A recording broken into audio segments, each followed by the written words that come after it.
Hello বন্ধুরা, আশা করি তোমরা সবাই ভালো আছো। আমিও মোটামুটি ভালো আছি। আজকে আমি তোমাদের সামনে একটা এত গরম পড়েছে, গরমে পেট ঠান্ডা থাকবে, শরীর ভালো থাকবে, এই জন্য আমি একটা সবজি রেসিপি তোমাদের সাথে শেয়ার করলাম। তোমরা আমার পাশে থেকো, আমার চ্যানেলটিকে অবশ্যই সাবস্ক্রাইব করে দিও। আর আরও নতুন নতুন রেসিপি দেখবার জন্য কমেন্ট করে জানিও, আমি অবশ্যই দেখানোর চেষ্টা করব। ধন্যবাদ। দেখো বন্ধুরা, এখানে এত গরমে একটা হালকা পাতলা সবজির ঝোল আমি তোমাদের রান্না করে দেখাবো।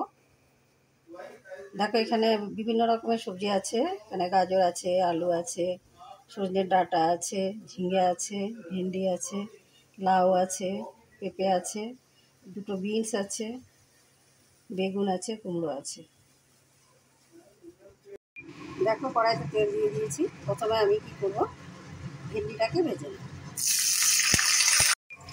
তো ভেন্ডিটা ভাজা হয়ে গেছে, এবার বেগুনগুলোকে দিয়ে দিই।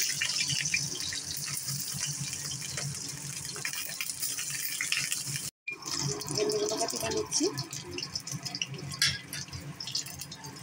বেগুনগুলোকে তুলে নিচ্ছি। ভাজা হয়ে গেছে, খুব সামান্য সামান্য করে আমি ভেজে নিলাম। দেখো, আমি আর 1 চামচের মতো তেল দিয়েছি, যেহেতু এটা গরমকালের তরকারি, খুবই হালকা তেল দিয়ে রান্না হবে, মশলা দিয়ে রান্না হবে। এবার দিয়ে দিচ্ছি সামান্য কালো জিরে দেওয়ার পর দুটো লঙ্কা আমি এভাবে করে কেটেছি, সেটা দিয়ে দিচ্ছি। একে একে আমি সবজিগুলো দিয়ে দিচ্ছি। প্রথমে দিয়ে দিচ্ছি আলু, ডাঁটা,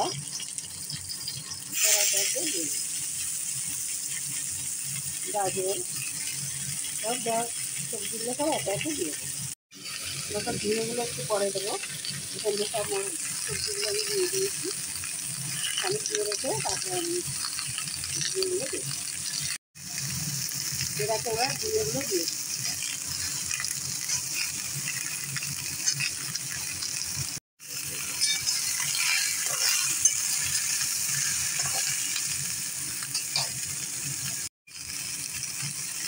মতো সামান্য আমি জিরে দিচ্ছি,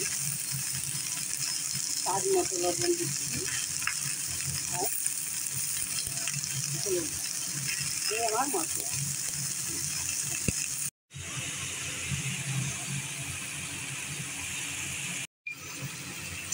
এবার দিচ্ছি সামান্য মিষ্টি। এভাবে ঢেকে ঢেকে 2 মিনিট অন্তর আমি ঢেকে ঢেকে তরকারিটা কষিয়ে নিই। বারবার এইভাবে আমি তরকারিটাকে নিয়ে নিয়ে কষিয়ে নিই।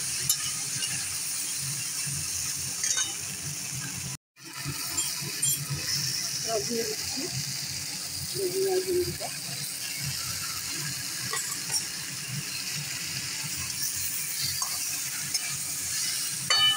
দেখো কালারটা আসছে, দেখলে পরে একটু মশলা দিলাম,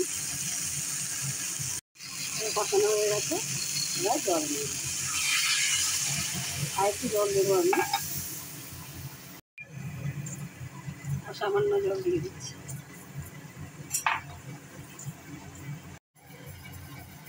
দেখো, এই পর্যন্ত জল দিলাম। তাহলে এটা আবার ঢেকে দেবো, আস্তে আস্তে তরকারি সেদ্ধ হতে থাকবে। দেখো, ঝোলটা আস্তে আস্তে কমিয়ে এলো। আমি ঢেকে ঢেকে তরকারিটা সেদ্ধ করে নিচ্ছি।